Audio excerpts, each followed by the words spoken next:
Welcome to the Bear Talk, your go-to Chicago Bears podcast, where a father and son break down all things Bears, from Soldier Field to Sunday showdowns. I'm your host, Dylan Weaver, and I'm joined here by my dad. Well, Dad, another week of optimism and another week of letdown. The Bears end up losing 52 to 21, a whopping 31-point deficit loss. I mean, Yep. It just feels like another year of Bears football. Um, my just instant reactions after watching the game. Uh, Same thing, kind of same memo as last week. Started off good, second half ended terribly. Penalties continue to be a theme in the first 2 weeks of the season, whether that's false starts, holding calls, a lot of everything today, to be honest, all over the field. Not anything really too positive to go off of. But yeah, I mean, 0-2, backs against the wall. It's going to be tough sledding from here. But why don't you give me your thoughts of the game, just your instant reactions before we kind of dive into the statistics of everything. But go ahead. Yeah, I got a few. Kevin Warren, I don't care about a new stadium. You don't deserve the stadium you got. That's my first take on this. And Ryan Poles, guess what? You hear that noise in the background? That's the draft bell. Because in 2026, the Bears have the first pick of the draft because at an 0-2 start, it's looking pretty shitty. And who cares where we draft at? Because Colston Loveland didn't see any action. Don't know why we drafted him.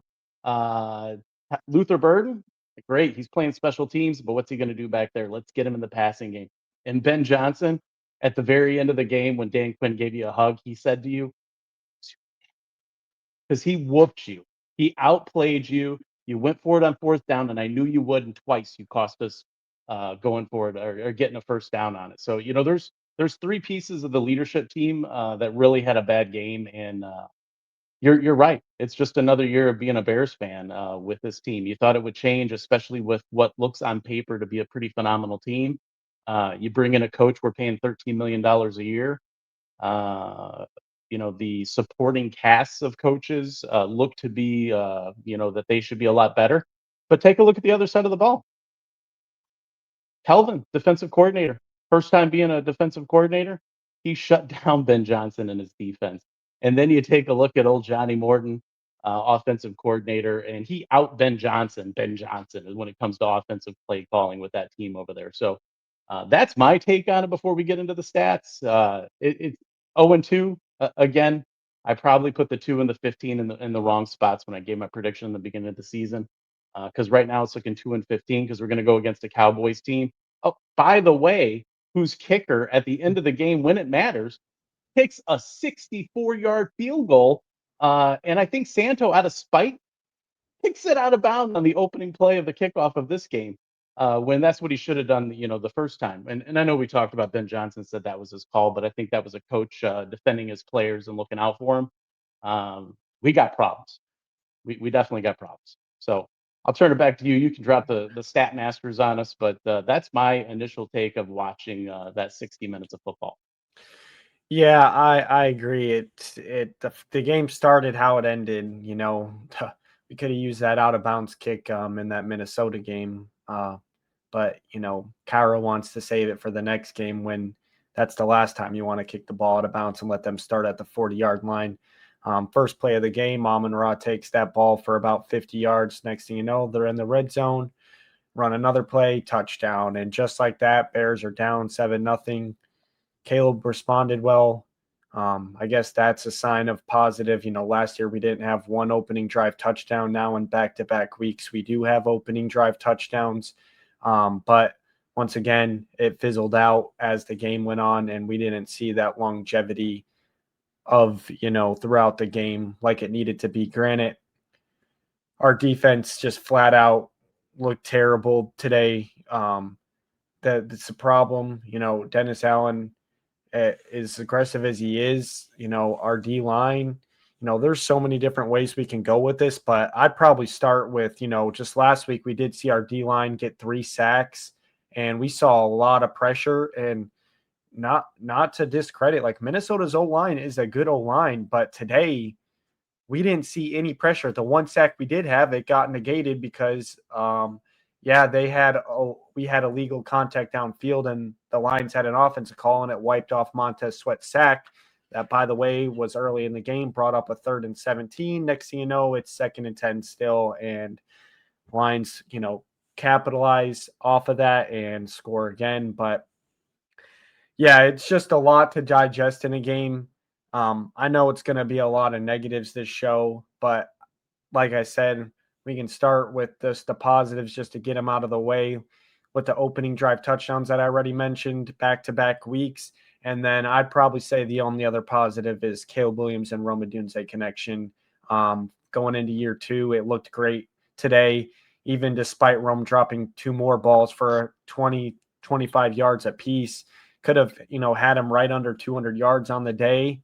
But Rome, hats off to Rome. He did show up. He probably looked like the only player on the offense that did show up when it mattered. And good day for him. But that's probably it for the positives. I wouldn't even give anything else even a slight bit of positive. But let's just go into it. I got the stats right here. We'll start with Caleb, 19 for 30, 2 touchdowns, 1 interception, 207 passing yards. Not a great game, not a bad game, just right down the middle. And it is kind of getting to that point. He is a number 1 overall pick, and you want to see more in the game. But just my honest assessment from the game, I think Caleb, like I said, it wasn't great. It wasn't terrible. It was just average. It was right down the middle. But I do think, he did do his job for the most part. There's two incompletions in there that were catchable balls that would bump him up to 21 for 30, probably around the 250 yards, because those were both 20 to 30-yard balls to Rome Odunze. And then on top of that, there was a couple of batted balls at the line of scrimmage. I do remember that one key one when Ben Johnson did go for it. I don't know if he went for it, if this was the 3rd and 5. It was either 3rd and 5 or 4th and 5, and he went to throw it to Zacchaeus, and the lineman got his hand up, and the ball got batted down. So some other plays like that.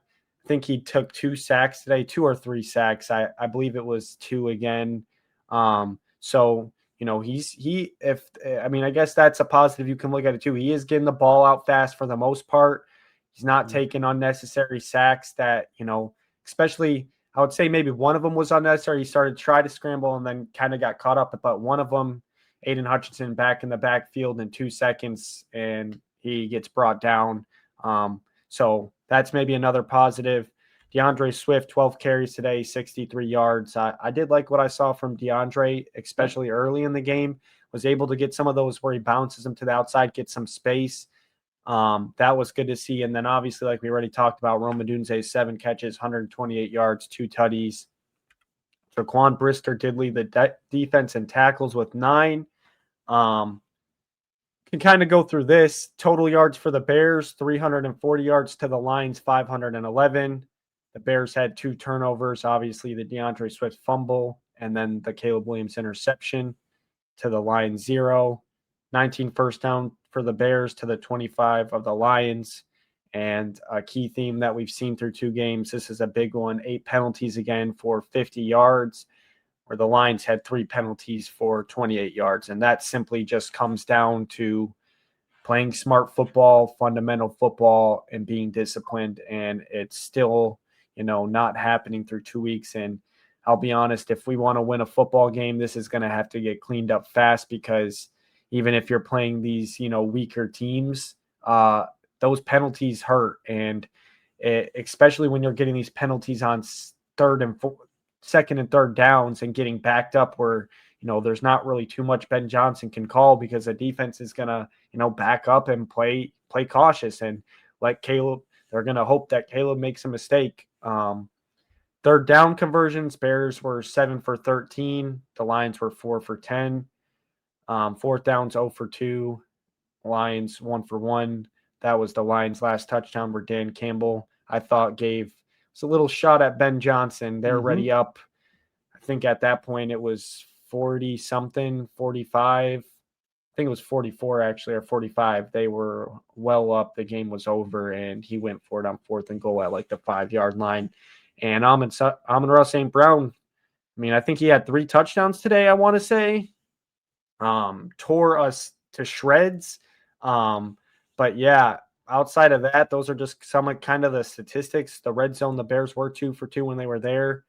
Lions were 6 for 7. The possession surprisingly was equal, but the Lions obviously just had those explosive plays that you see in that Ben Johnson offense, especially Jameson Williams. He kind of got them going. He had a couple of big explosive plays. Jahmyr Gibbs had some big runs. Amon-Ra St. Brown, like their star players kind of did their thing stat wise. But the defense was highly discouraging this week compared to last week. And I think it all starts with the pass rush, especially when you're in man to man. If you're not going to get to the quarterback, these DBs are running with receivers for 3 to 4 seconds, and they're having to try to follow them.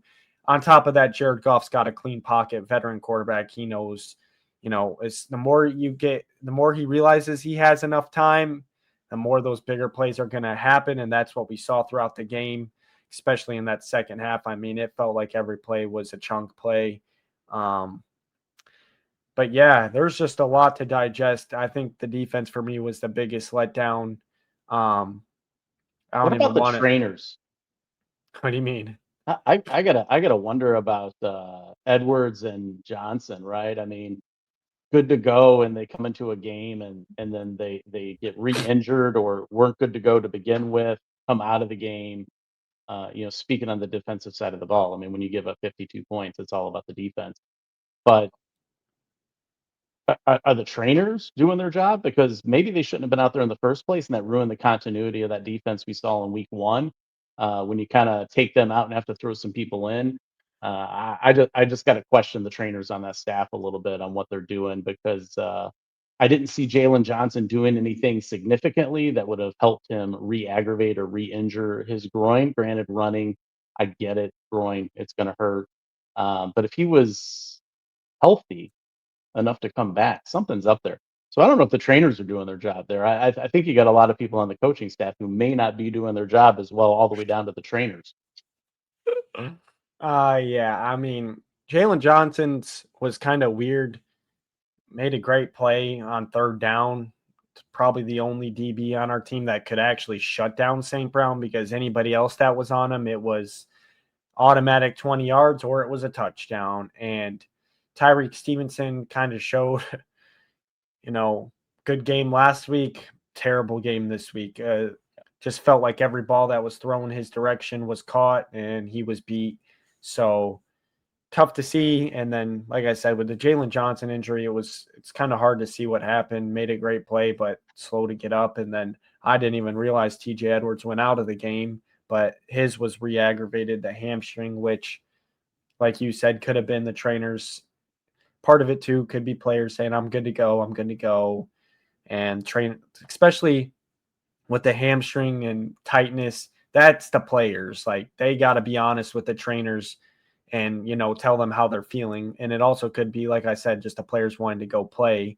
And that's kind of where they got to hold themselves accountable. I know they want to go out there and play, but if you still are to 100%, you're only hurting the team. But yeah, it's going to be tough, and we got two more good receivers to go play next week. Not to jump too fast into that, but George Pickens and CeeDee Lamb come to Soldier Field next week, and those are 2 more electric receivers who know how to get open, get in space. As good as Jameson Williams is, that's about what George Pickens does. He runs go routes and he beats people bad, and he catches contested balls a lot better than Jameson Williams. So Mm-hmm. it's going to be another tough task, especially if Jalen Johnson, it seems like whatever it isn't good because he didn't even come back in the game. And Tyreek Stevenson's going to be on one of them, and he proved to, not be able to guard Amon-Ra St. Brown. Obviously not an easy task, but I'd probably give CeeDee Lamb the edge over Amon-Ra St. Brown as good as he is, and it's going to be another test, and it's going to be a tough one. So we definitely got to, turn the page, but at the same time, there's a lot of red flags. I don't Uh, think we've opened the book yet. yeah, So rather than even turning the page. yeah, and this all stems back to just week one and how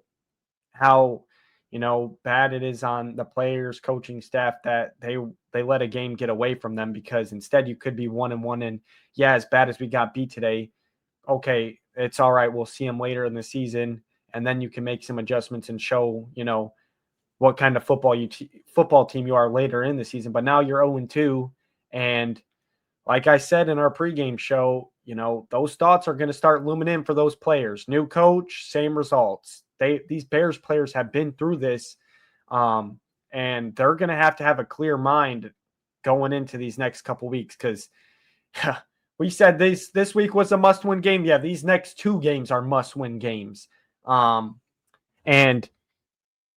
I feel like the way our defense is going, I've at least what we saw this week, it's going to be a lot. It's going to be a lot similar to that Cowboys Giants game we just got finished watching, of a high scoring shootout game, because the Cowboys defense is letting these Giants receivers torch them. They have no secondary, no pass rush, and it's the same story for our Bears defense at the moment, at least against the Lions, where there's just not a lot of defense to be played.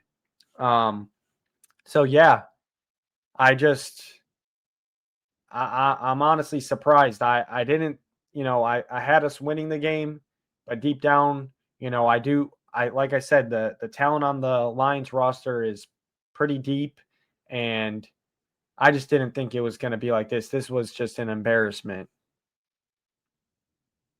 Sometimes there's just not enough words. Yeah. I mean, we're like 5-14 since last year. I mean, it's like a bad dream. It just keeps getting worse and worse.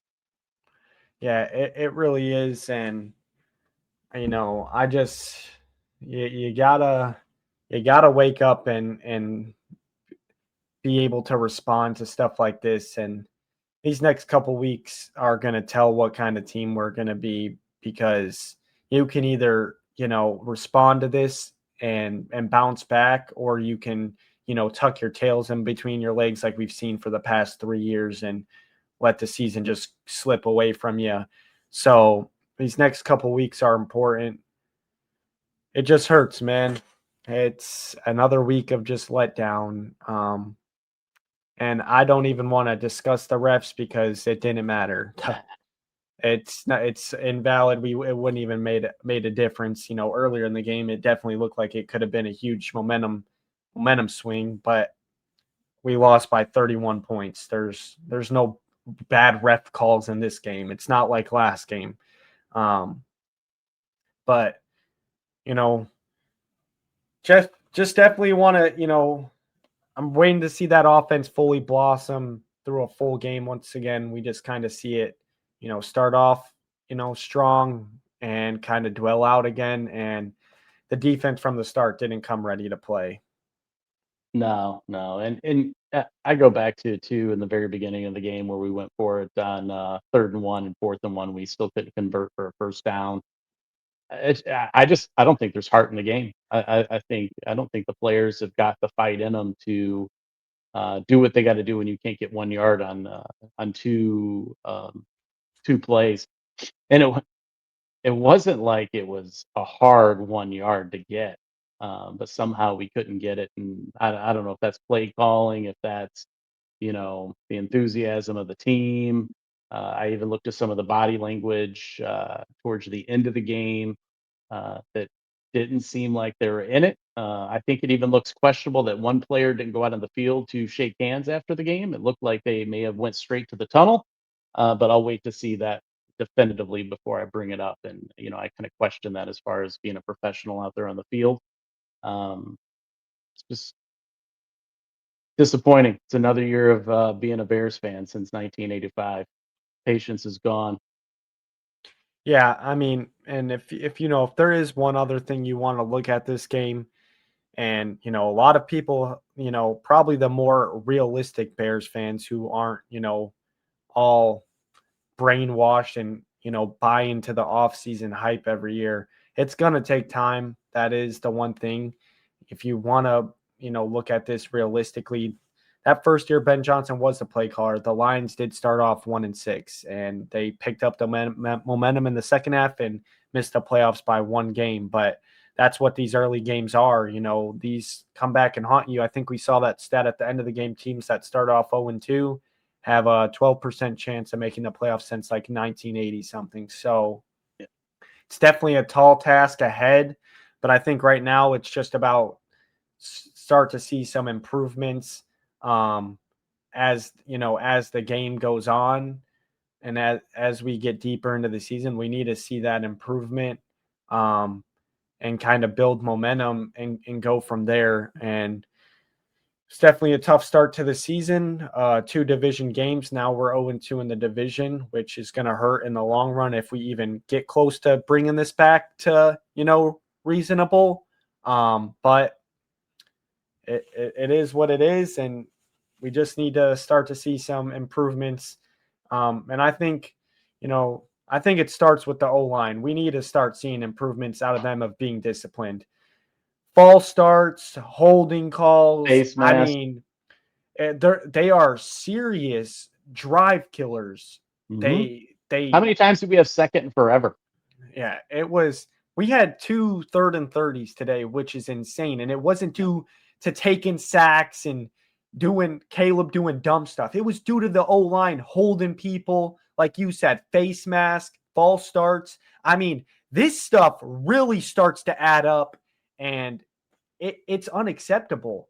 You can't get behind the chains, especially, with you're just not going to win in the NFL when you're getting stuck behind the chains. Yeah, every once in a while, like for example, those 2 that we're talking about, Roma Dunze catching. Yeah, if Roma Dunze does catch those, yeah, we probably do pick it up, but we shouldn't be able to pick it up. You can't expect Caleb to go out there and pick 30 yards up in 2 plays. It's No. just not feasible.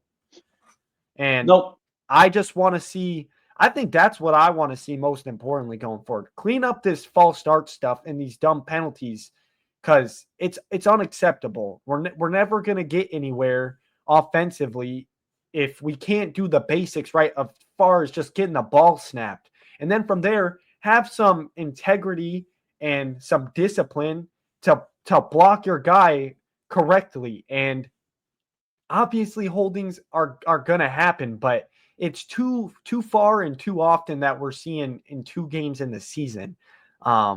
So as far as I go, what I want to see going forward is I just want to see this offense of line start to get some cohesion and start to play disciplined football where these negative plays aren't happening and setting them back, because it's starting to get to the point too where Caleb is making good balls and good passes, but they're getting negated because we're holding and stuff like that. It's just unacceptable. Yeah, I wasn't overly disappointed in Caleb's play today.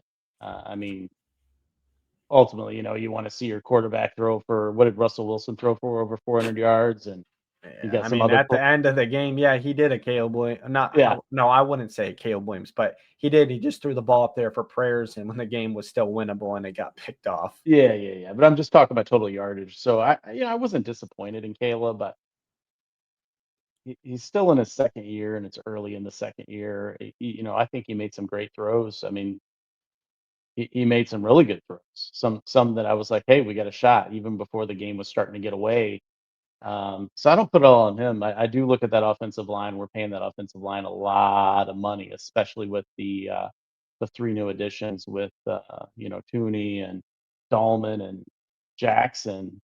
That's a lot of cash right there between 3 players, and somehow it doesn't look like the O line has improved, or somehow Detroit just became awesome after they showed themselves against the Packers the week before. So not sure which it is. Obviously, we got week 3 next week against the Cowboys. Hopefully, they clean some things up, get some good practices in, and we'll go from there. And hopefully, we're not 0-3. Yeah, no, I definitely agree. These are the games where it's going to show, like I said, what's going to show what kind of team we are these next couple of weeks. Just because I do agree. Obviously, in my predictions, I did have us going 1-1 to start the season with the Vikings win and the Lions L. Um, but that Vikings game hurt, especially when we could have put it away so many times. And but now you're 0-2. What are you going to do? What kind of team do you guys want to identify yourself as? You do want to be the normal Chicago Bears these past 5 years, where you, like I said, you tuck your tail between your legs and feel sorry for yourselves and start playing the blame game, or do you guys want to wake up and establish an identity for the Ben Johnson era going forward? Um, and like you said, I agree. Caleb did not play a bad game whatsoever. It gets to the point too where you start calling these plays and all this stuff, and like I said, our defense giving up so many points, it gets to the point where every single play, Caleb's going to have to make those crazy plays that he did in college. He's given no choice where it happens, and we saw that first interception come off of that kind of stuff where he's rolling to the right and he tries to fit it to Alameda Zaccheaus. The ball lofts a little bit on him, and he throws his first interception of the season. But that's him. Right now they're down 2 scores at the time, and he's having to go make a play.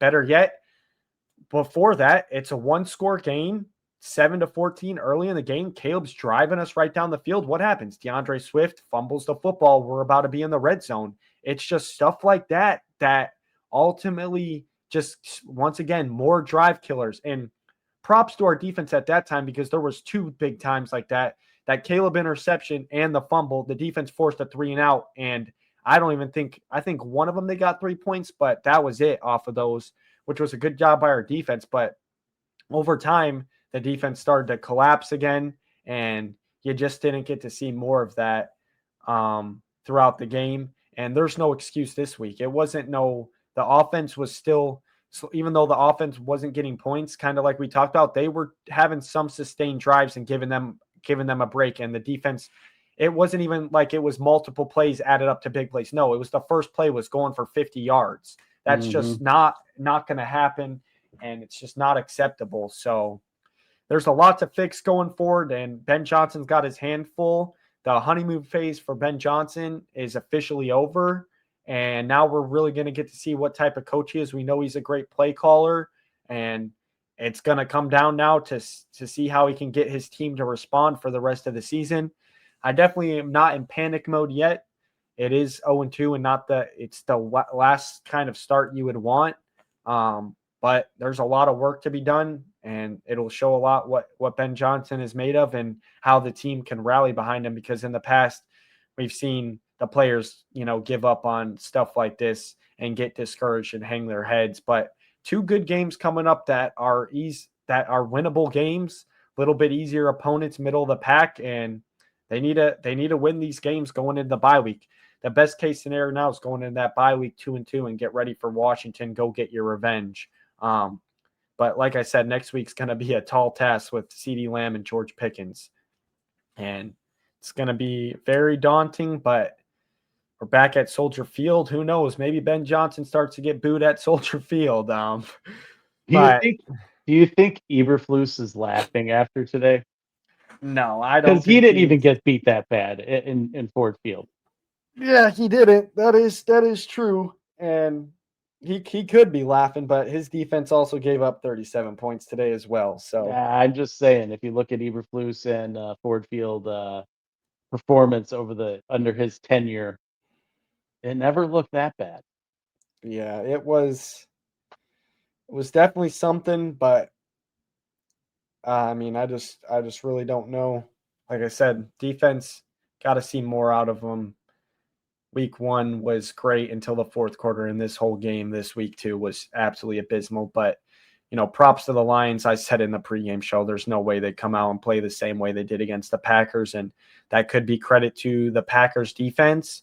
But at the same time, it also could be props to the Lions for waking up and like, okay, we got to lock in, because we saw a lot more of those downfield passes in that Lions offense, and we didn't see any of that week 1. I mean, I think I saw a 120-yard ball to Laporta in that week 1 matchup, and yeah, it might be props to the Packers, defensive line, but at the same time, there was times there too where Jared Goff had time and we're just saw checkdowns. So the Lions, I think, woke up, and what better momentum for them going on for the rest of their season to win a game like that.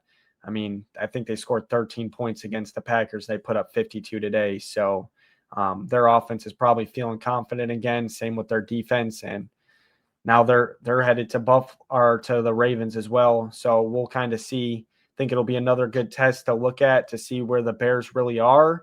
Was it the Lions finally woke up, or are the Lions about to go to the Ravens and get steamrolled? Because if they get steamrolled, that's going to raise a lot of red flags for the Bears. But the Lions go out there; it's a kind of shootout game. The Lions are probably right on track what they were last year, and they finally got a rhythm going. So it'll be an interesting couple of weeks, but I mean, I don't got anything else really to say. I think it was a nice, quick, easy episode, and maybe we'll kind of stick with this formula going forward so we can produce more episodes during the week. But there's not, like I said, two positives to take away. Caleb Williams and Roma Dunze connection, and Roma Dunze having a good game outside of those two drops. But everything else, absolutely abysmal and needs to be fixed. You got any final Unbearable. thoughts? No, just Unbearable. unbearable. That's it. It's unbearable. Yeah, it really is. I know it's going to be hard to ask everyone to like, comment, and subscribe after a loss like that. But at the end of the day, we are Bears fans. I do see a lot of divide on Twitter already. People calling for Ben Johnson's head. But let's relax a little bit. I mean, seriously, I get the frustrations. It's hard when you have multiple seasons, and we are 2 games out of the 17. Give Ben Johnson a chance. I mean, Jesus, we gave Justin Fields 3 years to prove himself. We gave Matt Eberflus 3 years to prove himself. Let's slow down with the Ben Johnson stuff. It's 2 games in. I get it's frustrating to see, but you got to give everyone, if you're going to give everyone else a fair chance, you got to give the same to Ben Johnson. I will say, through 2 games, I'll kind of leave it on this note.